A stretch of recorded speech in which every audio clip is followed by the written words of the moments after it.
Hello, my name is Kelly. I'm Asian American 1. I'm 30 years old this year and I have a daughter who is 10 years old. I know, I got married early. I met my husband when I was in college. My husband is not a Christian. When I was young, I followed my mom to church. I didn't go well after puberty. We fell in love with each other at first sight and had a fiery love. In the end, I got pregnant at a young age. It was my fault that I didn't use birth control properly. I wanted to enjoy my college life and I had to get a job after I graduated from college at first. I thought I should have an abortion. The baby in my womb approached me as a problem. So I was thinking about having an abortion for a while, but I hesitated. First of all, my mother is a faithful Christian. My mom knew that and told me not to have an abortion. My mom told me that having an abortion is a murder and a big sin to God. Maybe I followed my mom to church when I was young. Abortion seems to commit a great sin to God. I gave birth to a daughter at such a young age. I still remember vividly the moment I gave birth to my daughter in the delivery room and held her in my arms. I'm pretty, but why does my child look like this?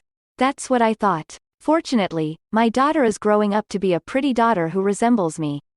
I hesitated to tell my boyfriend that I was pregnant. I thought my boyfriend would tell me to have an abortion if I told him that.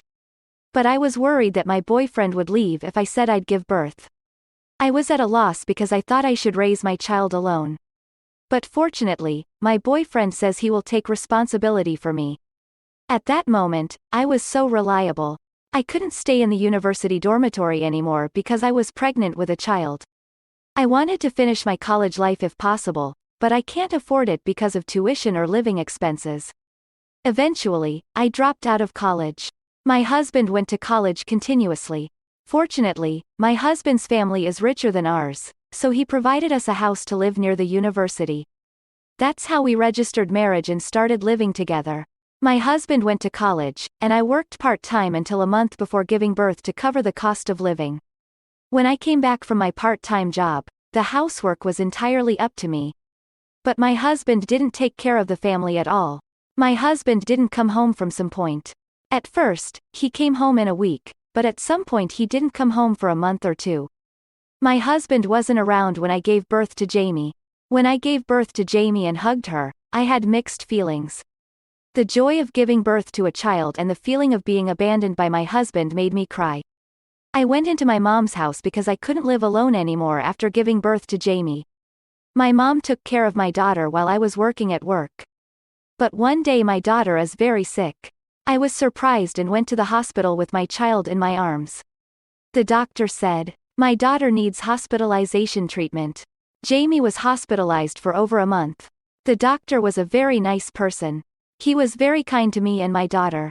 I came home on the day my child was discharged from the hospital and he called me. Yes, he asked me out. Without knowing what I was thinking, I accepted his offer. He told me the day we first met. He gave up on me because he thought I had a husband.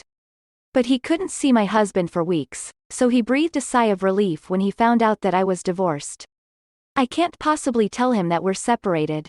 I guess I was very tired and lonely raising my daughter alone. I shouldn't have. I liked him too. Our relationship started like that.